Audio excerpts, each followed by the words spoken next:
Hi! Today on Araw-Araw Filipino, we will learn about words to express doubts and suspicions.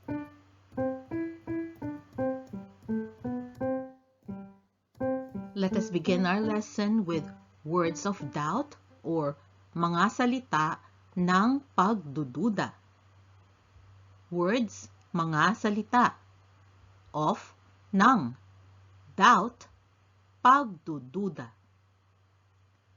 Our root words are doubt is duda.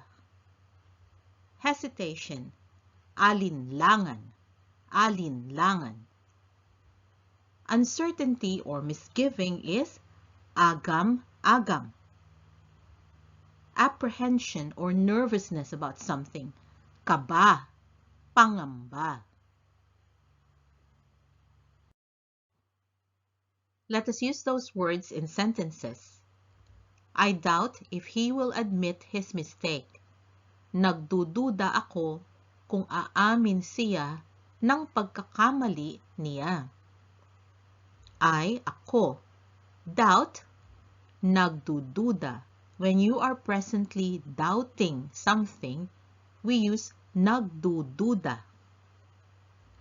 If, kung. He, siya, will admit, aamin. His, niya, mistake, pagkakamali. I have doubts too. May duda din ako.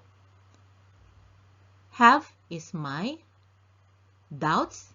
In this sentence, doubt is a noun and we simply use duda. To, din. He will hesitate to show up here. Mag-aalinlangan siyang magpakita dito. He, siya, will hesitate, mag-aalinlangan, mag-aalinlangan. To show up, magpakita, here, dito. Let us look at some more sentences. Do you have any hesitation with your task? May alinlangan ka ba sa gawain mo? Do you have may blank ka ba? Hesitation, alinlangan. Do you have any hesitation? May alinlangan ka ba? With, sa, your, mo, task, gawain. I have uncertainties on my ability to do it. May agam-agam ako sa kakayahan ko na magawa ito. Ako, have, my, uncertainties, agam-agam.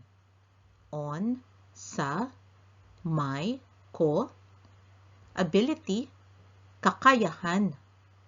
To do, magawa, it, ito. I am apprehensive of using new technology.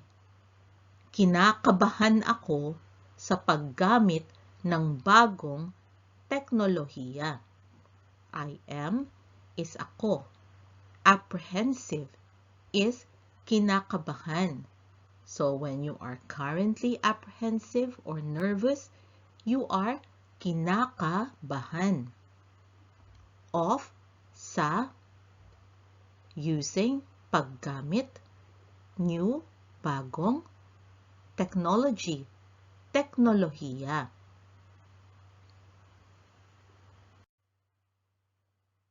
Let us learn some more sentences that use words of doubt. Do not hesitate to ask questions. Huwag kang mag-alinlangan na magtanong. Do not is huwag. Now the Filipino sentence has the word ka for you because it is actually saying, don't you hesitate to ask questions. It's just that in the English sentence, we did not use you. Hesitate, mag-alinlangan. To ask questions, magtanong. Do not doubt your capability. Huwag kang magduda sa kakayahan mo. Doubt, magduda. Your, mo. Capability, kakayahan. I am always apprehensive of changes. Palagi akong kabado sa mga pagbabago. I am, ako. Always, palagi. Apprehensive, kabado. Of, sa. Changes, mga pagbabago. Now let us move to the second part of our lesson, which is about words of suspicion. Mga salita ng paghihinala. Words, mga salita. Of, ng. Suspicion, paghihinala. Our root words are suspicion, which is suspetsa or hinala. Gut feel is kutob. Feeling or sense is pakiramdam. And inference or an inkling is hinuha.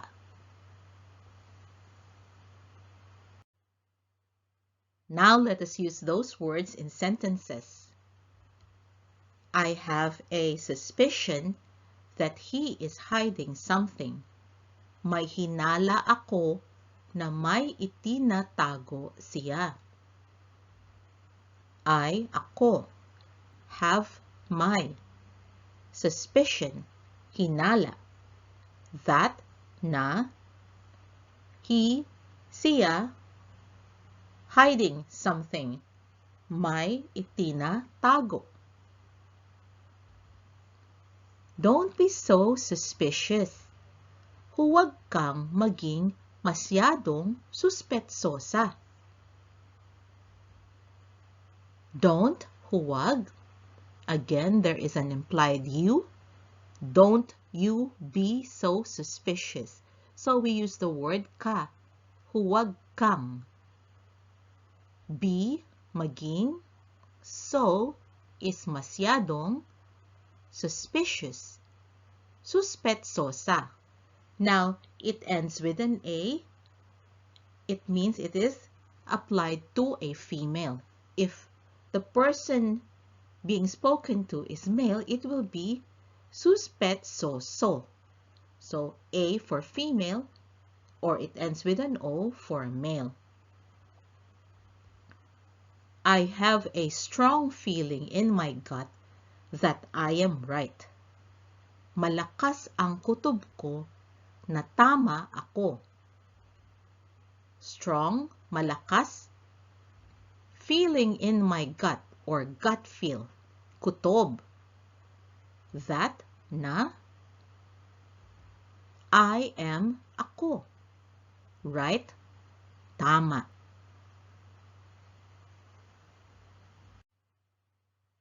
Here is another set of sentences.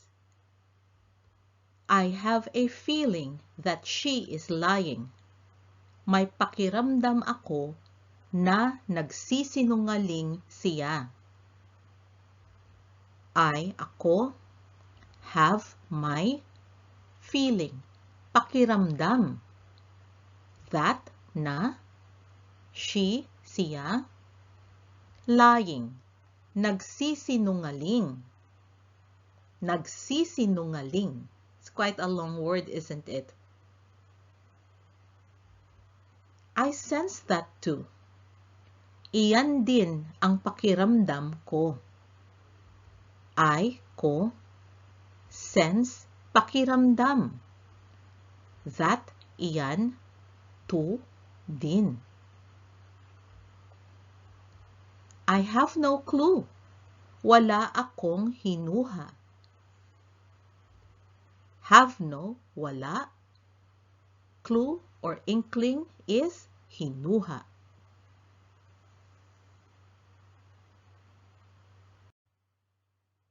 Here is one more set of sentences expressing suspicion. Don't you have feelings? Wala ka bang pakiramdam? Don't have, wala bang, you, ka, feelings, pakiramdam. I have no inkling. Wala akong hinuha.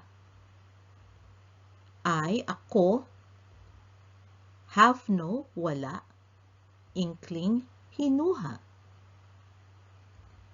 I've been suspicious for a long time. Matagal na akong naghihinala. I, ako, been, something that is already happening or has happened is na. Suspicious, naghihinala. For a long time, matagal.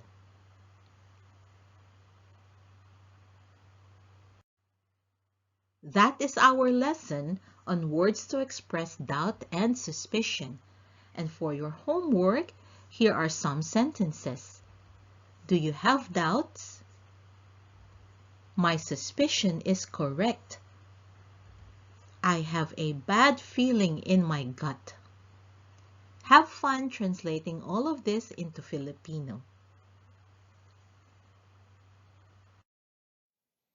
I hope you can join us again next time on Araw-Araw Filipino. Thank you. Salamat po. Now, a few words from my son, Max. Thought this video was cool? Watch the next one and like and subscribe to the channel too if you haven't yet. Bye-bye! Bye!